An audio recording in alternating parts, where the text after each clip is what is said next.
I'm about to fight my hardest duel yet for my honor, because this skilled player hunted and killed my peaceful friends. This is just one of the many exhilarating fights that take place on this war server. CCNet is a geopolitical server set to a realistic map of the Earth, and has a long history of war, diplomacy, trade, and so much more. This is the second part to the thrilling story of my 3-year-long journey on this lively server. Don't worry though, you can still watch this independently from the first, but I do recommend going back and watching it. Let's do a quick recap of the previous events. Nordic had attempted to take over Europe and almost succeeded, but the coalition that I led was able to stop the powerful empire and we signed a peace treaty, freeing the nations occupied by Nordic. Even though peace was made, there were two opposing factions in the coalition. SDO, an alliance made up of my nation Teutonic, Shinsei, and OE, against the SCA, a union between the nations Spain, Carthage, and Abbasid. It appears the peace we made might end sooner than expected, but this time with different sides completely. It's now been 1 week after the treaty was signed. Nordic had gone almost entirely inactive, and tensions between SCA and SDO were record high. The coalition was created to stop Nordic aggression, so it didn't need to exist anymore. Even though we were still allies, it didn't really feel like it. Small fights between SCA and SDO happened over the next month. A leader of Carthage, Mr. Cowdude, was trapped and killed by players from Königsberg, a large town in my nation. As retaliation, he blew up their roads and killed one of their players, leading to even greater tensions between our nations. Another important conflict was in Australia. Two Carthage leaders had accidentally killed some OE players and I rushed to defend them. All three of us wanted to fight each other, but we were still technically allies and neither of us wanted to be the first to strike, so nothing happened. During our confrontation, I said war was inevitable, which probably didn't help with our already rocky relationship. Everyone knew a war was coming, but no one knew who would shoot first. The first official battle would actually be a naval one. I've never really cared about naval fights, but I knew their importance. So when SCA had taken one of our naval regions in the Atlantic, I got our navy and rushed there. Neither of us wanted to be the first to fire because we were still allies, but I got impatient. I ordered our head admiral to fire on the SCA ship. SCA didn't fight back and just let us take the region. While it hadn't caused full-scale war yet, it was definitely close, and you couldn't really say we were allies anymore. A few days later, I planned a naval attack with the other SCO leaders. SCA had control over the Mediterranean, and I wanted to change that. So the plan was to attack each choke point at the same time and overwhelm SCA. Teutonic would take Gibraltar, Shinsei would take the Suez, and OE would take Babao. The plan went perfectly. We won every region and now had control over the Mediterranean before the war started. One day, while I'm at the zoo with my family, I get a message and see SCA outside my door. SCA was about to start a siege on my town, Kiev. I wasn't going to be at home for a few hours, so I started messaging players to get online. Some rogue SCA players had killed some of the remaining Nordic players left, therefore breaking their truce. Because of this, Nordic came to help Kiev along with the rest of SDO. I don't really know what happened in the early stages of the siege, but what from people told me, it didn't look very good for Teutonic. Once I got home, I was able to flip the battle in our favor. SCA also wasn't fully prepared for this siege and ran out of materials in the first few hours, so the siege ended in another Kiev victory. One of the three nations in SCA, Abbasid, left the Union and joined Teutonic after the siege. While Spain also officially left the Union, it was still very close to Carthage. Another nation rose during this period, Rome, who were actually friends with some Nordic players because of their Italian background. Rome was initially a Teutonic ally, but wanted to take more land in the Mediterranean, so they aligned more with SCA instead. This led to SCA and Rome sieging Blue Lotus, a smaller nation in the Middle East. Teo, the leader of Rome, killed some new Teutonic players on his way to the siege. I obviously was not too happy about this, especially since they hadn't done anything wrong. This resulted in me going to help Blue Lotus, but with the sole goal to kill the leader of Rome, to avenge my new players. After fighting for a bit, I got impatient and challenged Teo to a fair duel. No running. As an incentive for him to accept his duel, I told him that if I win, then he must subscribe to my YouTube channel. Because I spend weeks making these videos to make you happy, and all it takes is one click from you to make me happy. Okay, I lied. I didn't say any of that. But I instead told him I would leave the siege no matter who wins the duel. But that puts more pressure on me. If I don't kill him, then not only did I fail to avenge my citizens, but I'm not allowed to come back and try again. The last time I dueled him was a few weeks earlier in a practice duel, and he had won almost every time, so this wasn't looking too good for me, but I had to try. There was a ceasefire, and both sides lined up to watch the duel between the leaders.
I was barely able to win, but this would be the start of my career as a hunter. But not an ordinary hunter that attacks innocent players, but a hunter of hunters. Someone who would stand in the way between the peaceful prey and the vicious predators.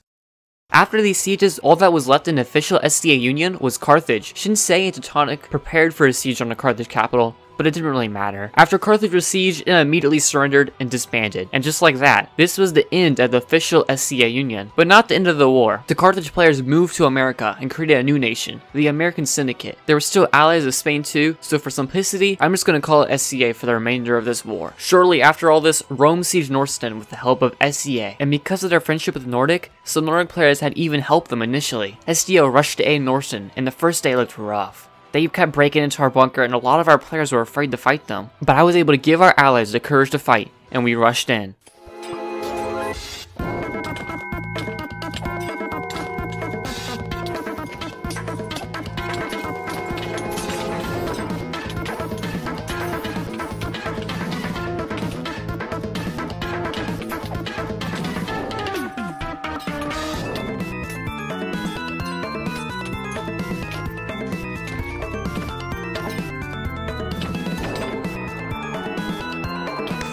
A lot of our players had to go to bed after this fight, and SCA used this moment to break into the bunker one final time, but this time with cannons. Without us knowing, they destroyed all the spawners and machines. I felt terrible. I was supposed to be on guard, but I missed it, and now Shinsei would have to pay the consequences. Once I realized what happened, it was too late. I was able to stop them from breaking into the storage, but it was close. The next day, the rest of SGO came to help, and Nordic switched back to our side. Northston was secured, but it still lost a lot of stuff. After the siege, I gave more than half my spawners to Northston for them to recover.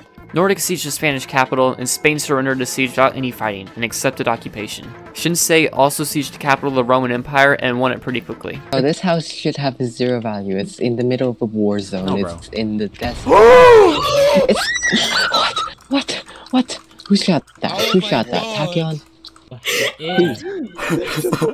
Denki, no! A few weeks after the fall of SCA, a large town in Teutonic called Königsberg left the nation. They formed their own nation called the Holy Roman Empire. I knew they would leave eventually, so I was fine with this, but I wasn't fine with how close they got with SCA. When they left Teutonic, they wanted to have a meeting with me about borders. I went there early to check for traps, but what I found instead was a conversation between the leaders of AS and the HRE. They were talking about a tunnel between their towns. This only confirmed what I already knew. The HRE would help SCA with whatever they needed, including military support. During the meeting, I got bored and left them with an ultimatum. Probably not very diplomatic, but oh well.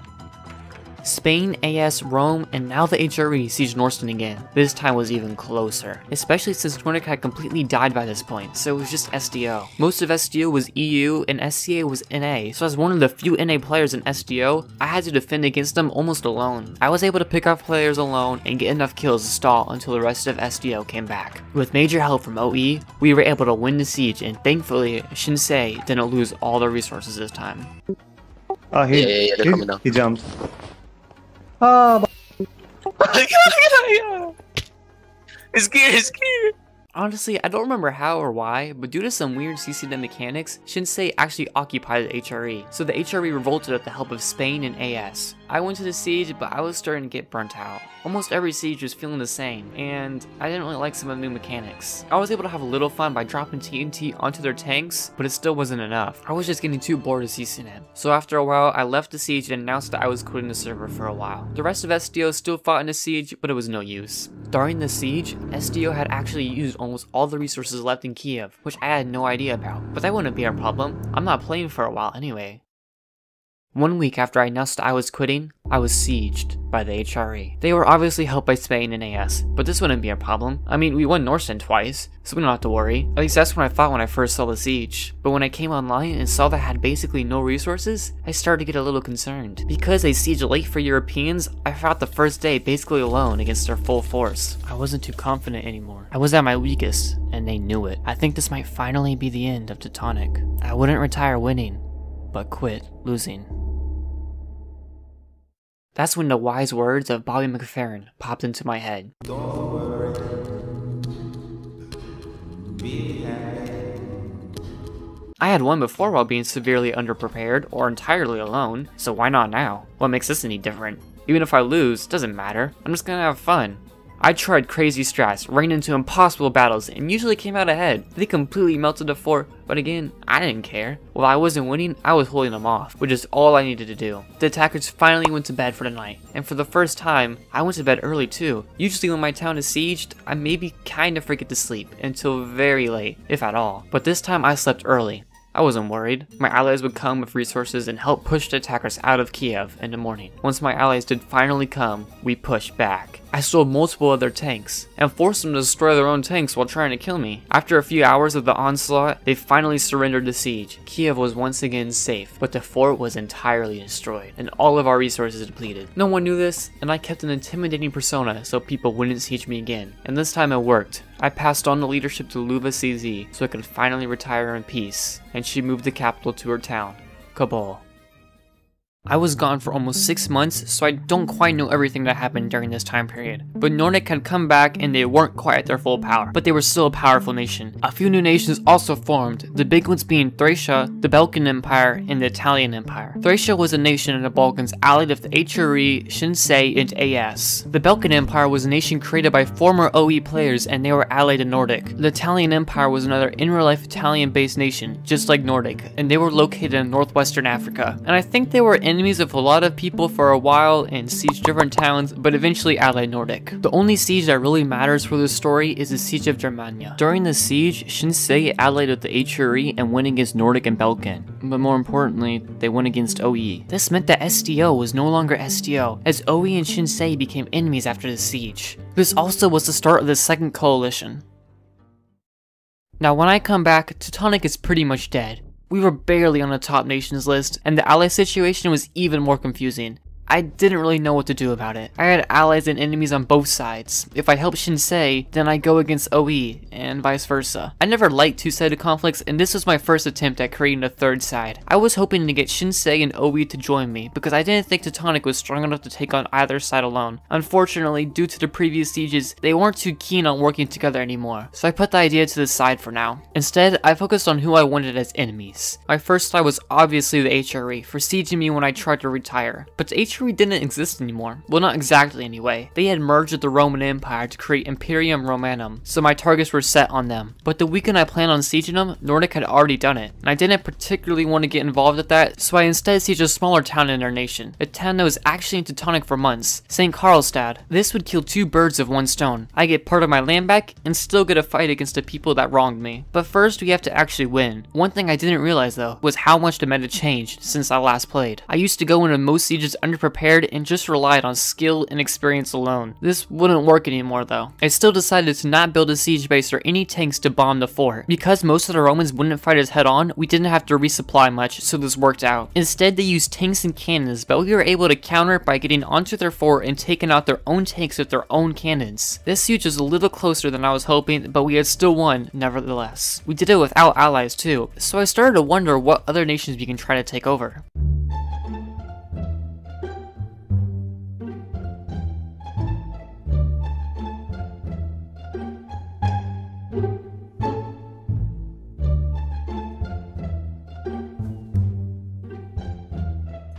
Teutonic grew from the siege, but I wanted more. We needed new players mostly. A lot of Teutonic had quit when I retired, but only a few came back when I returned. We only had a handful of PvPers, and while we were still the best on the server, it still wouldn't be enough to fight the mega alliances. We recruited 2 new up-and-coming players that I saw potential in. These players were located in Central Asia, near the new capital of Teutonic, Kabul. This meant Teutonic had towns in Eastern Europe and Central Asia, and I wanted to connect the land. There was a new nation in the way, the Soviet Federation, so we got ready for a siege. This time we would be more powerful, but there would be a stronger force to oppose us too. Right before the siege, the Soviet Federation merged with Thracia. Thracia was much bigger than Rome, and we would have to fight the siege almost always outnumbered 3-1. We went ahead of the siege, but we still didn't build a siege base. This time we'd regret it. Luckily for us though, Nordic sieged the American Syndicate's capital right after we started our siege, which meant Thracia's allies would be distracted defending it, leaving our siege as a 1v1 between Teutonic and Thracia. The first day, we were winning almost every land battle, but they had powerful cannons to kill us one by one. To counter this, we used different methods to get onto their walls and take over their cannons, which worked during the first day. We were also able to take out their tanks using their own cannons, just like we did at St. Karlstad. But they were smarter than the Romans, and they found ways to stop us from breaching by the next day. With their walls safe, They were now able to rain down fire on us.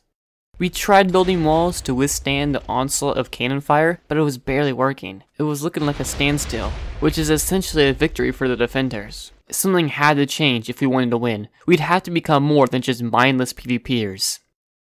Luva had an idea to overwhelm the fort with fighters, destroying their cannons. They hadn't expected this from us. They built cannons to stop PvPers, not planes. Luva and a few other Teutonic members rushed the fort with fighters and melted the walls. With Thracia's cannons destroyed, they knew it was impossible to win. They surrendered and accepted occupation. Teutonic was officially back. We had control over all the previous land and more in just 2 weeks. A few towns in India joined us too, and they had experience with tanks and planes, something we weren't too good with. We had gone from a dead nation to one of the world powers, and we did it alone. Nordic merged with the Italian Empire and the Balkan Empire, creating a great Nordic Empire. That's a lot of empires. And they also occupied the other half of Thracia and Rome. Following these winter sieges, the server enacted the Christmas truce. Sieges would be disabled until the end of winter break. Both Rome and Thracia would be revolting when the truce ended, and they would have help from the rest of the coalition this time, so I knew I would need allies for this siege. Nordic had been an obvious choice for help, as we had the same enemies and we were already on good terms, and this would also include OE. The harder nation to get was Shinsei. They were still my ally, but they were also in the coalition. They didn't want to go against the coalition or side of Nordic, so they decided to stay neutral, which I was fine with. Leading up to the end of the truce, Teutonic and Thracia had constant fights in the wild. Thracia had recruited some new PvPers, so they now had players who could compete with Teutonic. Thracia also prepared their fort and was getting ready to revolt. I knew we had to build a siege base this time if we wanted to win. Revolts were significantly harder to win, and they were stronger now with the rest of the coalition to back them up. Both sides got ready at the town of Stalingrad. The truce finally comes to an end, and chaos is unleashed. At first we were winning, killing the new Thracian PvPers and forcing them back to their cannons, but they came back hard. We were completely destroyed. I died 4 times in 1 hour. A single hour! And for context, I had probably less than 10 deaths altogether. Thracia secured Stalingrad pretty quickly, and they moved on to freeing the Roman forts. This time was a little closer, and we were able to win some battles, but we still lost pretty badly, therefore freeing the occupied towns. Has Teutonic lost his power that fast? Were these new Thracian PvPers enough to change the war? We were about to find out because the coalition laid siege on the capital of Teutonic, Kabul. This did result in Shinsei breaking their neutrality and coming to help defend Teutonic. Teutonic, Shinsei, and Oceanic side by side once again. SDO was back, but it wouldn't matter if we lost this. And if this is anything like the revolts, then that doesn't seem possible. The coalition started bombing the fort and it looked like the end was already near. I couldn't give up though. I always seem to come back when everything seems lost. I had to try. I pushed, and pushed, and pushed, taking dumb risks trying to stop the cannons and horde of players. We started taking the cannons out one by one. They hadn't fully prepared and were already out of cannon materials, so now it was just down to classic combat. We were back in SDO's area of expertise. They may have recruited new PvPers, but we were still the dominant PvP force. They couldn't win against a full force of SDO. We finally pushed them out of Kabul. This week wasn't a total victory though, as we still lost the sieges earlier. Thracia and Rome still freed themselves from our occupation, and they showed the world that this war wasn't as one-sided as we initially thought.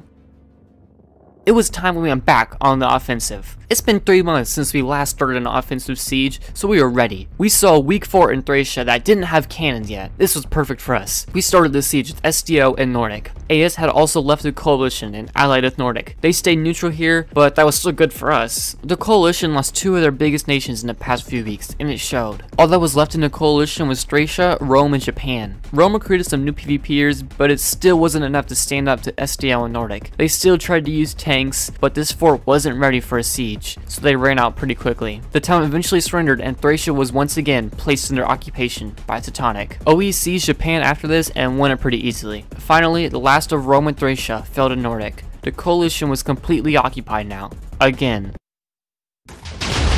I decided to see if Thracia was open to peace negotiations. I mean, we had been fighting for 3 months now, and the coalition was losing everything. I wanted to show mercy. I discussed this with Nordic, but they had other plans. I ignored it for now and went on. I still felt proud. The Nordic-Teutonic alliance looked unstoppable. SDO was back. We had control over almost every nation in some way or another, and we were winning almost every fight pretty easily. We had truly won and conquered the world. This feeling wouldn't last, and my pride would soon be replaced with rage, because Nordic did something unforgivable. Something that would spark a year-long feud between our nations. Something that wouldn't end until I watch the most infamous nation fall and burn.